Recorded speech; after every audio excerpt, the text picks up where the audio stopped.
This is the brand new P7 Ultra. Guys, I saw this car when I was in China recently, about a month ago. I saw this driving around, and when people from XPeng saw me filming it, they said, no, you're not allowed to do that. You can't tell anyone about this car. I said, okay, fair enough.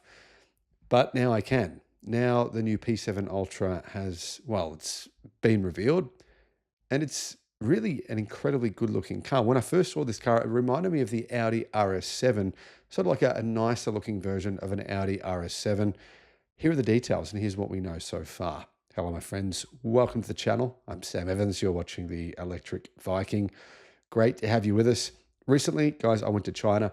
I test drove the new P7 Plus. This is a different car to the P7 Plus. It's going to be called the P7 Ultra. But I also test drove the new G6, the brand new version. I test drove the new G9, the brand new version, and also the Xpeng Mona. To be honest, of all the cars, in terms of style, I think unquestionably the P7 is the most stylish, but this car actually looks even better than the P7 Plus. And the rear of the car, they've done, I think, a really good job. I love the rear of this car. So whilst it looks like a coupe, and I mean, I think you would think it was a coupe, if you look closer, you can see that there is actually 4 doors. So it's not a coupe, it's actually a 4-door, or you could call it a 5-door coupe. And probably the best looking car that Xpeng have ever revealed. In fact, in my opinion, it's definitely the best looking car that they've revealed. There's apparently a lot of, I've heard from Xpeng, some of their staff, there's a lot of excitement around this car. They think it's going to be a big car for the brand. And a lot of people in China, they think, are going to pre-order this car simply based on how it looks. They're going to know, people in China have ordered, I think they've sold about 100,000 now of the P7 Plus. It's been one of the most popular Chinese EVs this year. And it looks good, but I think this looks much, much better. And the overall exterior is sportier. It's more sleek at the back. The front and rear design is similar to the P7 Plus, but I think it'd call it a large size sedan because it's about 5 meters long, about maybe just over that, just over nearly 5.1 meters long. Now, the designer said this, with this car, you'll realize the future is closer than you imagine. A stunning, stylish coupe. Stay tuned till its debut. Obviously a bit of hyperbole there, but you got to admit that these kind of vehicles, I think, really make a lot of sense. A lot of people buy Tesla Model 3s, BYD Seals, these kinds of sedans, Lucid Air, for example, Tesla Model S. A lot of people are buying these cars, but I think it doesn't really make that much sense because you can get a car that looks probably better, but has the similar handling and dynamics to a sedan. But then you've got in the back, if you want to put a bike in there, or you suddenly decide you need to use your car because you've met a girl and you're going to have a family or whatever it may be, things change, life changes. And then you've got a car that you can, still is basically sedan-like, but it's got a massive boot space. It's more than 700 liters of boot space. So the designer of this car used to work, I believe, as a designer at Citroën and Honda, and then he left and designed the first car at Xpeng. Now, the car you see here, this sedan, this is basically the sedan version of, sort of the sedan version of this car. It's called the P7i. And the P7i it sells at a price. It's quite a big vehicle. It sells at a price of $36,000 US for the base model. It's only available in 2 different versions, and it's still built on a 400-volt platform, unlike Xpeng's other vehicles, or at least I know the Xpeng Mona is on a 400-volt platform, but the G9, the G6, the P7 Plus, and of course the G7, they're all 800-volt platforms. So I believe the platform for this vehicle has been upgraded because the P7i, it's a little bit dated in comparison to the rest of Xpeng's lineup. So how big is the P7 Plus, which it looks like this is a very similar sized car?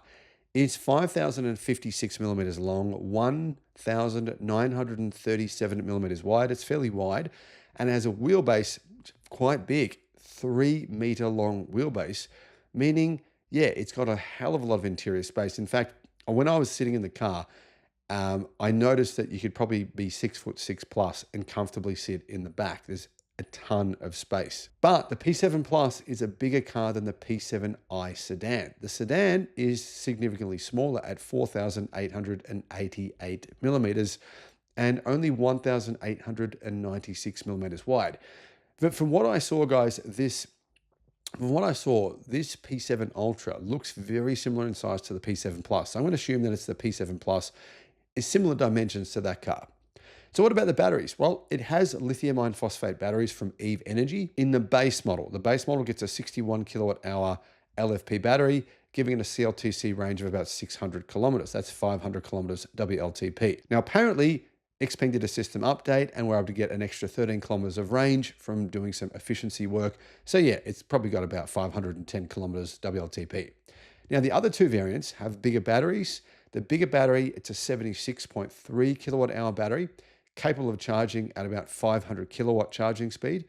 And that means it can charge the battery in approximately 12 minutes from 10 to 80%, which is obviously extremely fast. 710 kilometers of range, CLTC, so 600 kilometers WLTP range. You know, guys, if you're in the States, you're looking at about 400 miles of range. And the performance version has a little bit less range at 685 kilometers CLTC, but still, I think, more than enough. Now, Xpeng have said the P7 Plus, it can charge 0 to 80% in 20 minutes or 10 to 80% in 12 minutes. But I think they've actually done an update since then, so it can now charge even faster than that. The approximate speeds that I've been hearing, charging speed is 530 kilowatt, which is just staggering. So it's rear-wheel drive, right? And it has a motor that puts out 230 kilowatt and 450 newton meters of torque, 0 to 100 in 5.9 seconds. It's, as you can see, very, very fast. For a rear-wheel drive motor, I think that's plenty of pace. Yeah, in comparison to performance EVs, it's not super fast, but it's certainly fast enough. Now, my guess here is, from looking at it, I think they're going to do an all-wheel drive version. It'll probably be their performance flagship for the company. We'll know more details about that very, very soon. Now, one of the cool things about this car is it's well known for its ability to drive itself on streets in China. I tried it out. It was hit and miss. Sometimes it worked really well. Other times it did just stop and we had to have some interventions. But it really depends on the streets you're on. Apparently, a lot of people have reported on social media that it works extremely well. It no longer comes with LiDAR. So essentially, Xpeng, they're doing what Tesla used to do. So Tesla, do full self-driving with cameras only, but Xpeng do it with cameras only, plus they have sensors and radar, but no LiDAR. They say LiDAR isn't actually necessary. So Xpeng's full self-driving system is actually very, very similar to Tesla's. Xpeng calls their solution Eagle Eye, and it was powered by two NVIDIA Orin X chips and Xpeng's XNGP autopilot. But now they've changed it. Xpeng now have their own chip, their own full self-driving chip, which is very similar to Tesla's. All in all, I've got to say my experience driving the P7 Plus it's one of the nicest cars I've personally ever driven. Xpeng sales figures have broken their own records for 7 straight months. They've delivered more than 30,000 cars, which has really turned the company around to the point where now they're easily outselling their rival every month, NIO. And many people say that in some ways, Xpeng is the Tesla of China. I've heard that said a few times now. I know a lot of people see that as a negative, but it's said in China in a positive way to reference the technological innovation of the company. Guys, I'm a big fan of this car. I'm curious to know what it drives like. I'm curious to find out more about it. Hopefully soon I can get a test drive. Let me know what your thoughts are in the comments. Bye-bye.